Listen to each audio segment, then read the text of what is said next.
Alright, welcome back. I think we're on video, I don't know, 5 or 6 at this point. To be honest, it's St. Patty's Day 2018. I'm not out celebrating. I'm sitting here.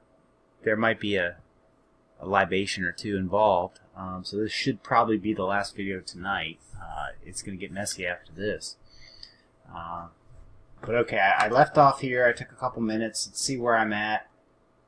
Looks like I was finishing up this window. I was going to go ahead and stretch this mutton down before the video cut me off. And it looks like I've got this size window here. I've got this size window here.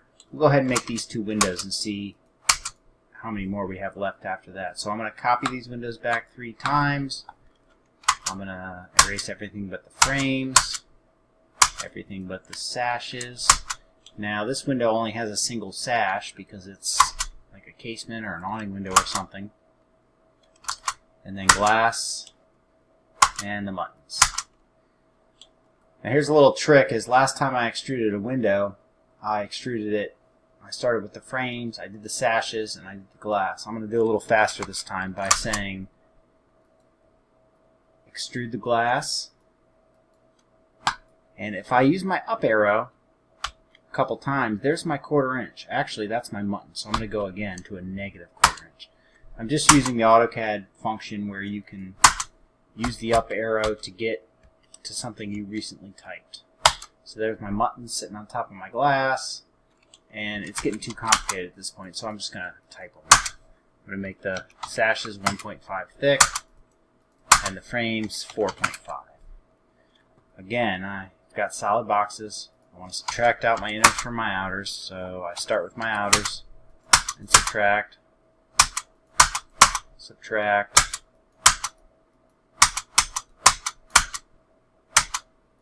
subtract, take a look. Yep, everything's how that needs to be. I'm going to select all my glass parts and turn them into a glass layer. Go to my wireframe view, move my glass into the middle of my sashes. Move my top sashes. I'm going to treat this as a top sash since it's like a casement or an awning that's going to open out. And I'm going to move that with the double hung window out. It's hard to tell, but if you look, they're on the same plane because I've been doing everything at the same time. Now I'm going to move my sashes from this point to the middle of my frame. And I'm going to take a quick look. Yep, they look like windows. I'm going to set my UCS, enter, enter. Now I'm on flat earth. I'm going to copy with a base point. I'm going to start with this little window and paste it in the 2 windows there. I'm going to grab this window and paste it in that opening. Hopefully it fits in this opening. Fit? Yep, it fits. Oh, that was too big, so I got one more window to do.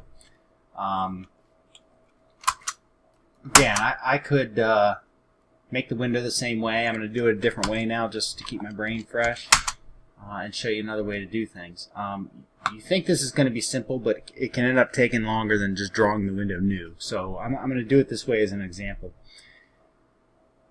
As I look at this window, it's 9 inches taller than the opening, which means that the frame is 9 inches smaller and each sash is 4.5 inches smaller. So what I'm going to do is explode this block. I'm going to slice the frame. You know what? I'm not going to do this. It's just going to take me way longer to do it that way. I was going to slice that window up, move it down, join it all back together, but that's just going to take too long. I don't want to do it. Now, unfortunately, I already erased my polylines I had, and I don't feel like undoing. I guess I could. Undo, undo, undo. I change my mind all the time when I'm doing things, so that's fine. I'm going to now copy this double hung window, copy window,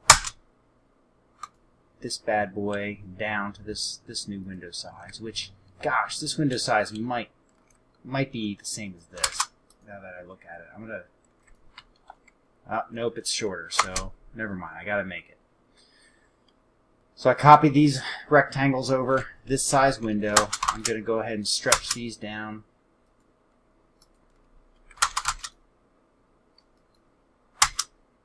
and you can see whatever CAD block they used, it's actually, gosh, like an inch off. So let me do that. And then the mutton, I want to put the center of this on the end of this line so it lines up. Okay, now I got to make this window. I'm going to do a regen here so I can see my white lines. Copy this window 3 times. Frame, sashes, glass and muttons. Extrude the frame 4.5. Extrude the sashes 1.5. Extrude the glass back negative 0.25. Extrude the mutton 0.25. I want to subtract my inners from my outers.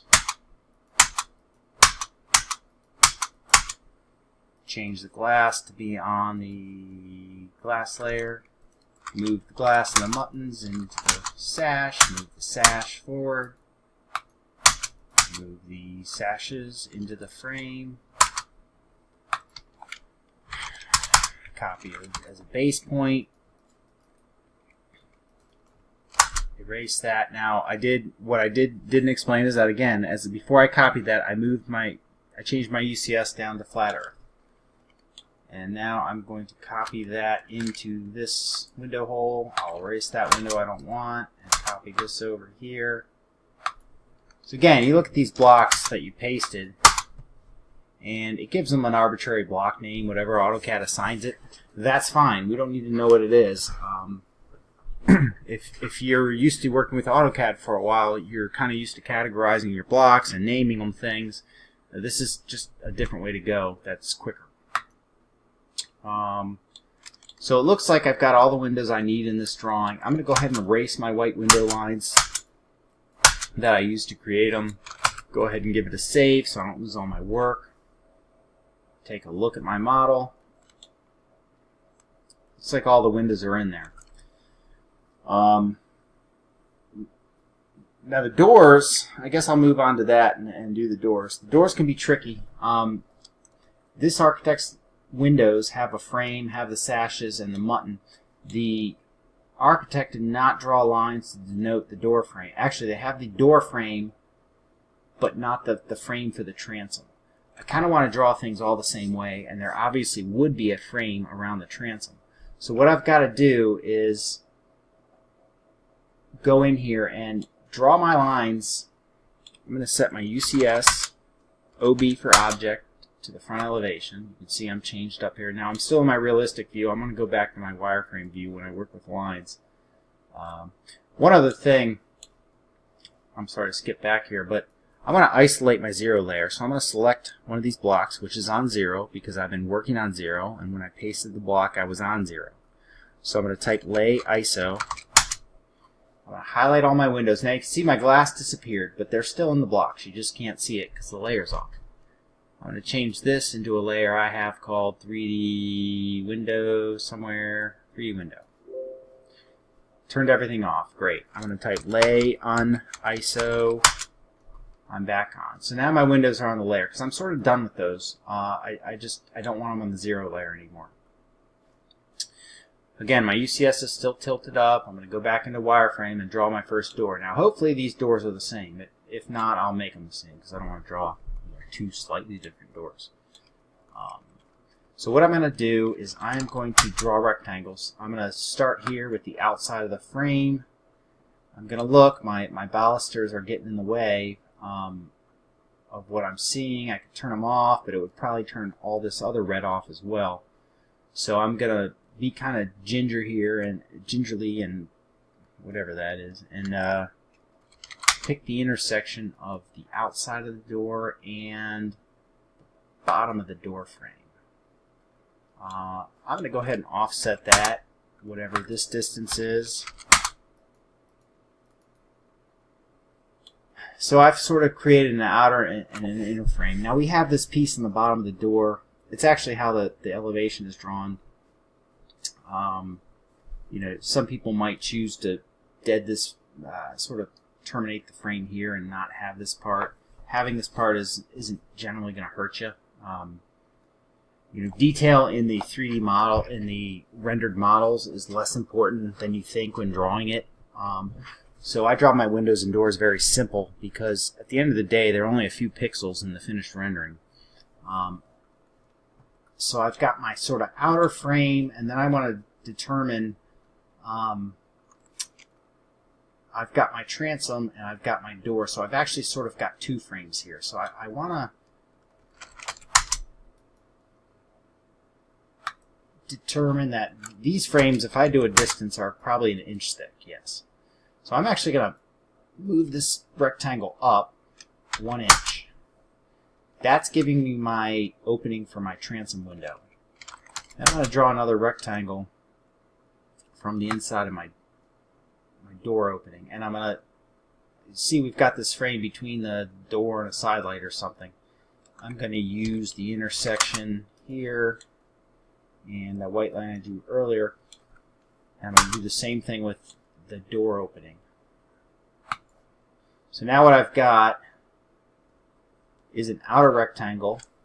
I can get rid of this second rectangle because I have a series of 3 rectangles that are going to cut out from this master door frame here. So I've got the frame drawn. I need to draw and the outside of the windows, the transom window and the 2 doors. So I'm going to draw myself a couple other lines to give myself the glass. Now this architect's got 2 lines drawn. This looks like probably a raised panel on a door, and this looks like a window frame, like a second different piece of wood making the door. I'm going to go ahead and I'm not going to worry about the beveled panel here, but I am going to draw the inside of the window frame. And I didn't draw the outside of this one, and I have to draw the opening for this panel. That's what I need for this. Oh, and I need to trace these lines for the frame for the transom window itself. There's sort of an extra thing here. So last time I copied the window 3 times because that's all I need. I think I'm going to need 1 or 2 more copies of that. And again, you always have your master, so you can come back here and copy it again if you need to later. But I'm going to copy this back 1, 2, 3, 4 times maybe. So again, I'm going to make the outer frame of everything with these rectangles. So I'm going to get rid of that outer frame, but I'm going to get rid of the inner frames and make the door slabs and window slabs themselves. Then I've got these secondary inner frames, so I'm going to erase everything but those. Then I have the glass, and this panel is going to be like a box with a beveled panel on top. So I'm going to leave that, get rid of these secondary frames. So I'm sort of working inside. These are going to be glass. These are probably solid with a beveled panel. So I'm actually going to copy these 2 because I'm going to have a flat piece that looks like the glass, but a beveled panel as well. So those are the pieces I need for the door. So again, it's similar to the window in that I'm going to create the frame. I'm going to extrude this 4.5. The doors I'm going to make 1.5 inches thick. These are the secondary frames, which to me are going to project a little, so I'll make these 2 inches thick. This is my glass and my solid panels. I'm going to make those 1/4 inch thick. I don't have mutton, so I just extruded them positively. Now these are my beveled panels on top of my lower panels.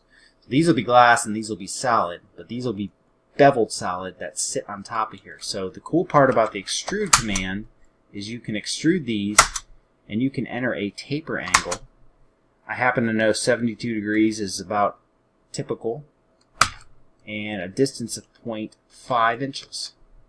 So that created the beveled panels that will sit on top of there. Again, I still need to do my subtractions. And I think I'm running out of time here, so I'm just going to leave it at that, and we're going to pick it up next time.